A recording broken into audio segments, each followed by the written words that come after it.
paz do Senhor, queridos, bem-vindos ao estudo de mais uma lição da Escola Bíblica Dominical. Hoje estudaremos a lição de número 4, com o seguinte tema: como se conduzir na caminhada. Primeiro, quero continuar expressando minha gratidão a todos vocês que têm me apoiado na divulgação da Palavra do Senhor. Agora, por favor, continue falando de nosso canal para outros irmãos. Também continuarei pedindo a todos que ainda não são inscritos que se inscrevam.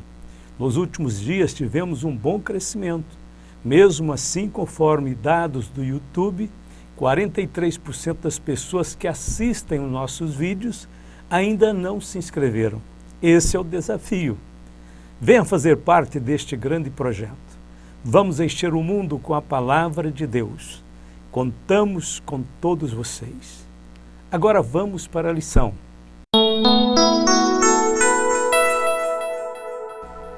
Pelo novo nascimento, nos tornamos cidadãos do reino de Deus.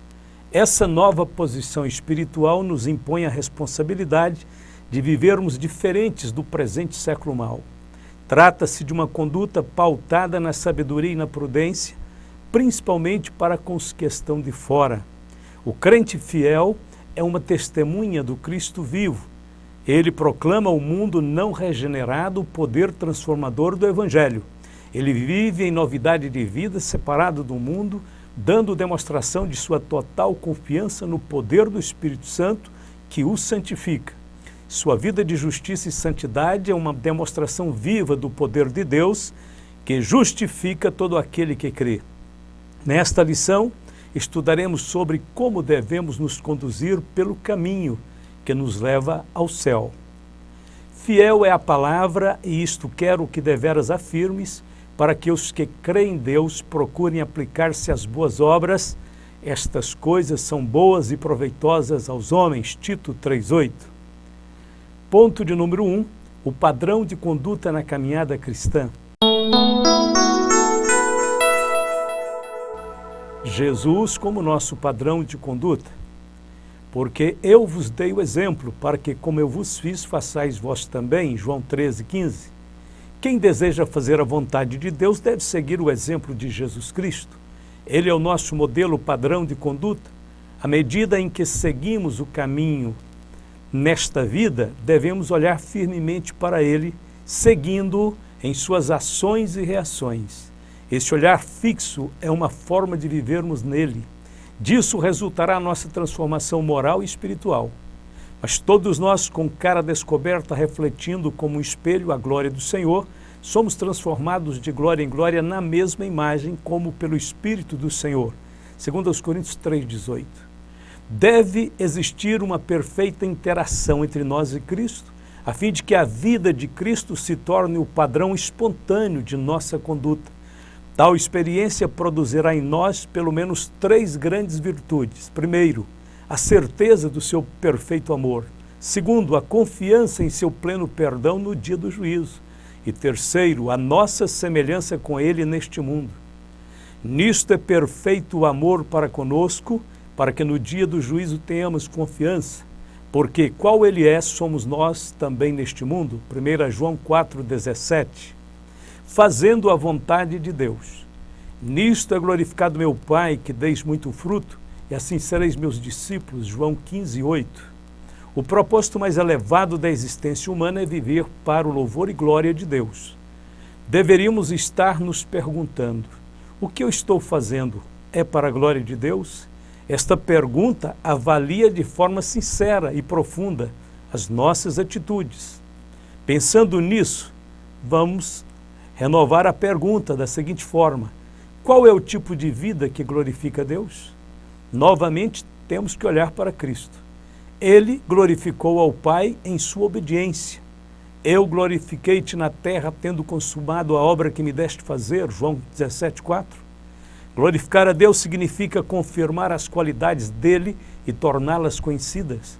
As qualidades de Deus são vistas em sua plenitude na cruz de Cristo. Lá vemos a soberania, a justiça, a retidão, a sabedoria e o amor de Deus revelados de forma profunda. Vemos a soberania e a sabedoria do Altíssimo na maneira como a morte de Jesus foi planejada prometida e por fim consumada. Não houve nenhum desvio das profecias, tudo planejado e realizado em perfeita harmonia com a vontade de Deus. Constatamos a justiça de Deus na punição do pecado. Observamos a retidão de Deus em exigir um sacrifício perfeito. E por fim contemplamos o amor de Deus. Apenas na cruz ficamos sabendo que Deus nos ama da mesma forma como Ele ama a Jesus. Aquele que nem mesmo a seu próprio Filho poupou, antes o entregou por todos nós, como nos não dará também com Ele todas as coisas? Romanos 8:32. Jesus foi obediente até a morte e morte de cruz. Ele revelou amplamente as qualidades divinas. Ao morrer naquela cruz, glorificou o Pai por completo. Alguém afirmou: se para glorificar a Deus devemos estar dispostos a morrer por Ele, então é muito difícil ser cristão. Sim, na verdade, se olharmos para nós mesmos, não é somente difícil ser cristão, é impossível. Porque a vida cristã é a vida de Cristo reproduzida em nós. Isto não é trabalho do homem, mas de Deus. Uma vida cristã bem-sucedida. Porque já estáis mortos e a vossa vida está escondida com Cristo em Deus. Colossenses 3, verso 3. A vida cristã bem-sucedida é aquela que está escondida com Cristo em Deus. Muitos não entendem o fato da vida de Cristo em nós. Esta é a razão porque muitos sentem-se frustrados com a sua experiência cristã. Embora façam grandes esforços para viverem à altura do padrão de Cristo, não conseguem. Este conflito espiritual tem sido vivenciado por milhares de cristãos no mundo inteiro. Quando Hudson Taylor foi para o campo missionário no interior da China, ele deparou com a crise da vida espiritual vazia. Nesse tempo ele escreveu: e o tempo todo eu tinha certeza de que em Cristo havia tudo de que precisava, mas o que eu me perguntava então era como obtê-lo. Ele tão rico e eu tão pobre, ele tão forte e eu tão fraco. Bem sabia que havia fartura na raiz e no tronco, mas como fazê-la passar para o meu raminho desnutrido? Essa era a questão. Fui vendo como que um raio de luz e percebi que a fé era o único requisito, a única exigência, o instrumento pelo qual eu poderia me apossar de sua plenitude, tornando-a minha, mas eu não tinha esta fé.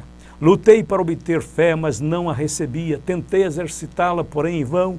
E ao ver mais e mais a maravilhosa abundância da graça que se deposita em Jesus, a plenitude e perfeição de nosso precioso Salvador, a minha culpa e incapacidade pareciam aumentar. Os pecados cometidos pareciam-me insignificantes comparados ao pecado da incredulidade que causava aos outros, que recusava confiar que Deus cumpre a sua palavra e fazia-o mentiroso.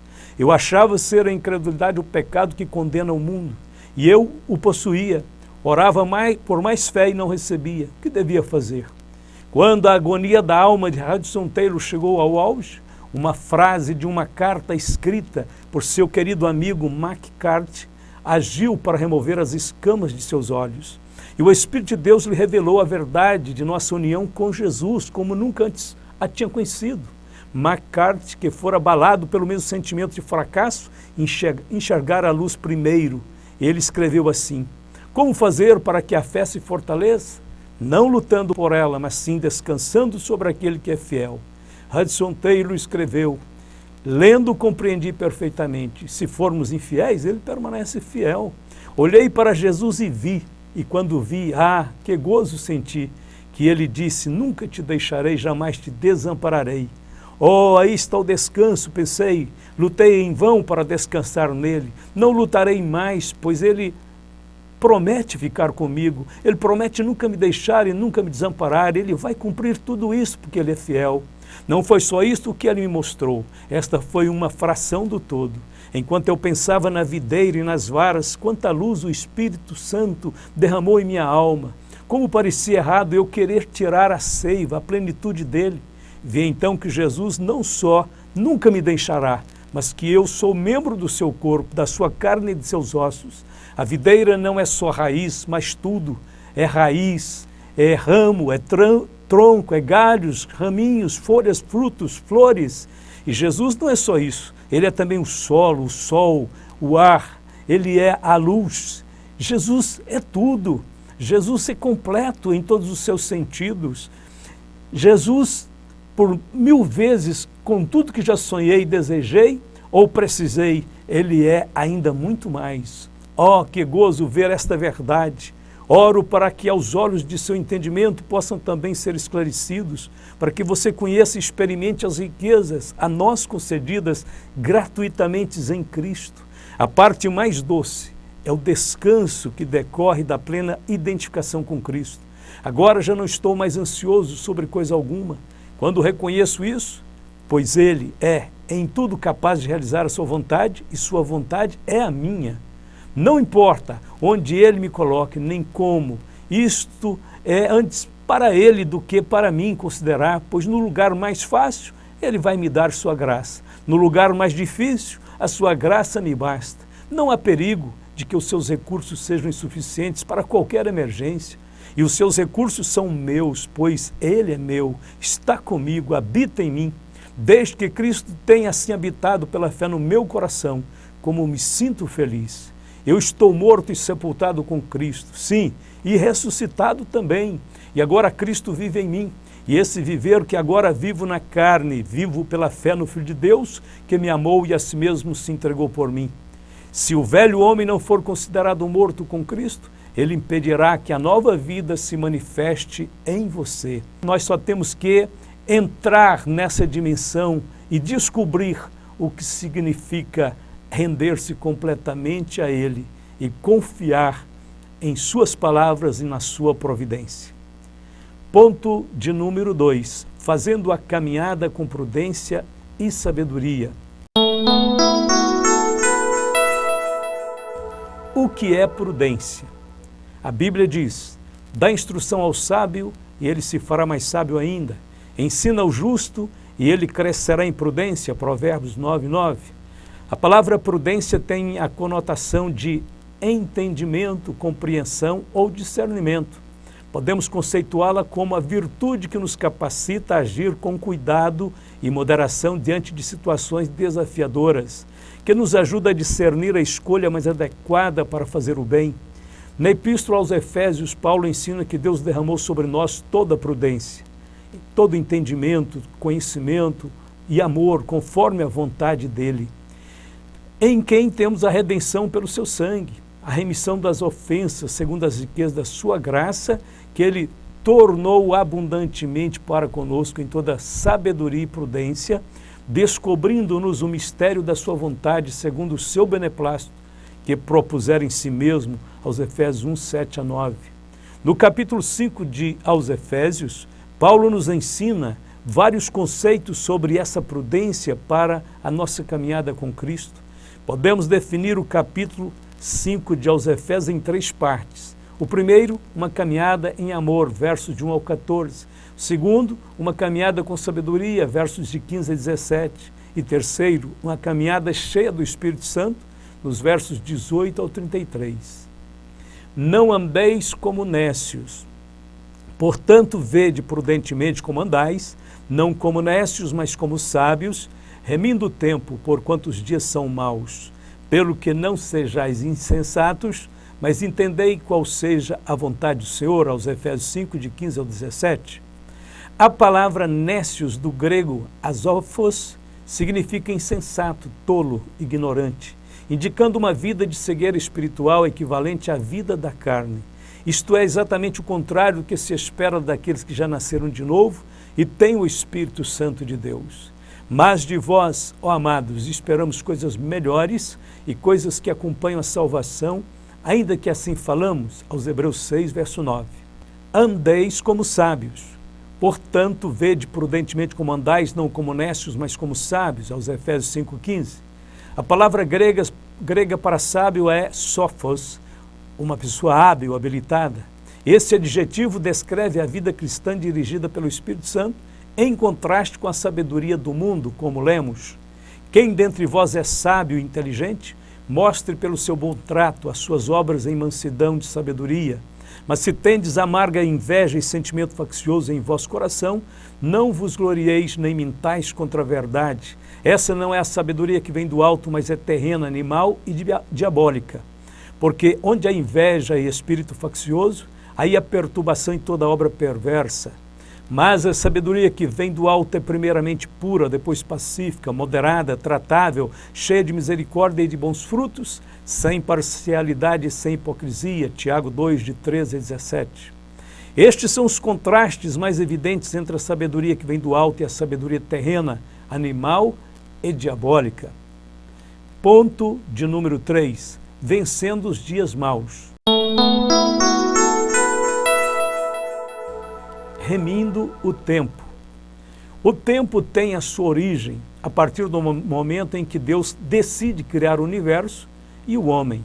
Podemos dizer que o tempo é um parêntese dentro da eternidade, com a finalidade de desenvolver dentro dele a história da humanidade. Antes da queda, o homem gozava da imortalidade, porém, após a queda, deixou de ter acesso à árvore da vida e ficou sujeito ao envelhecimento e à morte. A contagem dos dias teve início em Gênesis, capítulo 1, verso 5, como lemos. E Deus chamou a luz dia, e as trevas chamou noite. E foi a tarde e a manhã, o dia primeiro, Gênesis 1 e 5. Para determinar os dias e os meses e os anos, Deus criou o sol, a lua e as estrelas, Gênesis 1, capítulo 1, verso 14 a 18. Desde então tem-se entendido que a vida física é uma sucessão de dias que vai do nascimento até a morte. Para alguns, este tempo é mais longo, para outros é mais curto. O importante é que saibamos usar sabiamente o tempo de que dispomos para viver bem conosco mesmo, com o próximo e com Deus. A expressão remindo o tempo também foi usada em Colossenses 4, 5. Andai com sabedoria para com os que estão de fora, remindo o tempo. Remir significa comprar de volta, recuperar sua posse. Temos que recuperar o tempo que passamos longe de Deus em nossa ignorância. O tempo é um presente de Deus, porém ninguém sabe o quanto tempo Ele destinou para cada um. Quando Deus diz que devemos remir o tempo, é porque Ele quer que tenhamos consciência que esse relógio nunca para e jamais volta atrás. Em vez de desperdiçarmos os nossos dias com atividades frívolas que para nada aproveitam, as Escrituras nos instruem a sermos diligentes em fazer o bem. Então, enquanto temos tempo, façamos o bem a todos, mas principalmente aos domésticos da fé, Gálatas 6,10. Jesus ensinou seus discípulos a necessidade de remir o tempo. É necessário que façamos as obras daquele que me enviou enquanto é dia. A noite vem, quando ninguém pode trabalhar. João 9, verso 4. Jesus foi diligente no cumprimento de sua missão. As distrações e os entretenimentos no primeiro século da era cristã eram tão frequentes quanto agora. Porém, Jesus não perdia tempo com nenhuma diversão. Ele ocupou-se totalmente com o ensino e com a pregação do Evangelho. Ele concentrou-se exclusivamente em fazer a vontade do Pai. Em apenas 3 anos e meio de ministério, o Senhor Jesus marcou a história da humanidade. Mais uma vez, o exemplo de Cristo se apresenta diante de nós como um modelo perfeito, digno de ser imitado. Outra maneira de aprender a remir o tempo é pedir ajuda a Deus. Devemos orar todas as manhãs, entregando o nosso dia ao Senhor e pedindo-lhe que nos ajude a fazer algo que tenha valor eterno. Ei agora, vós que dizeis, hoje ou amanhã, iremos a tal cidade e lá passaremos um ano e contrataremos e ganharemos. Digo-vos que não sabeis o que acontecerá amanhã. Porque que é a vossa vida? É um vapor que aparece por um pouco e depois se desvanece. Em lugar do que devíeis dizer, se o Senhor quiser, e se vivermos, faremos isto ou aquilo. Tiago 4, versos de 13 a 15. Se começarmos os nossos dias conscientes de que a vida física é como um vapor que desvanece, primeiro nos tornaremos mais conscientes, mais sensíveis aos sussurros do Espírito Santo em nossos corações. Segundo, procuraremos honrar o Senhor em todas as circunstâncias. Terceiro, estenderemos as nossas mãos para ajudar as outras pessoas da melhor maneira possível. Quarto, seremos mais voluntários nos serviços da igreja e nos dedicaremos a algum ministério que o Senhor nos tem chamado para exercer. Não deixando a nossa congregação, como é costume de alguns, antes admoestando-nos uns aos outros, e tanto mais quanto vedes que se vai aproximando aquele dia, aos Hebreus 10, 25. Dentro de alguns anos, não muito distantes, muitos de nós que estamos aqui hoje já não mais estaremos. O nosso dinheiro e as nossas posses estarão nas mãos de outras pessoas. Nossos empregos serão ocupados por outros. Nossas famílias com certeza se lembrarão de nós com carinho, mas continuarão a existir sem nós. Todas as coisas que semeamos na carne logo se apagará das memórias das pessoas e deixarão de existir. Somente o que semeamos no Espírito permanecerá para sempre. Porque o que semeia na sua carne, da carne ceifará corrupção, mas o que semeia no Espírito, do Espírito ceifará a vida eterna. Gálatas 6, verso 8. Remindo o tempo e a volta do Senhor, porque ainda um poucochinho de tempo, e o que há de vir virá e não tardará, aos Hebreus 10, 37. Somos incentivados a usar bem o tempo que ainda resta, de maneira sábia, tendo em vista que a volta do Senhor se aproxima muito rapidamente. Igualmente, quando virdes todas essas coisas, sabei que Ele está próximo, às portas. Mateus 24, 33. Na parábola do mau servo, Jesus pontuou que o primeiro grande equívoco que podemos cometer com respeito à sua vinda é pensar que ela tardará. Porém, se aquele mau servo disser consigo, o meu Senhor tarde virá, e começar a espancar os seus conservos e a comer e a beber com os bêbados, verá o Senhor daquele servo num dia em que o não espera e a hora em que ele não sabe, e separá-lo-á e destinará a sua parte com os hipócritas.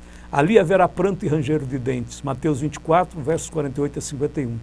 Estejamos prontos para o arrebatamento, porque os avisos da sua vinda já foram dados. Os tempos das doenças, das catástrofes e das guerras chegaram. Só falta a vinda do Rei.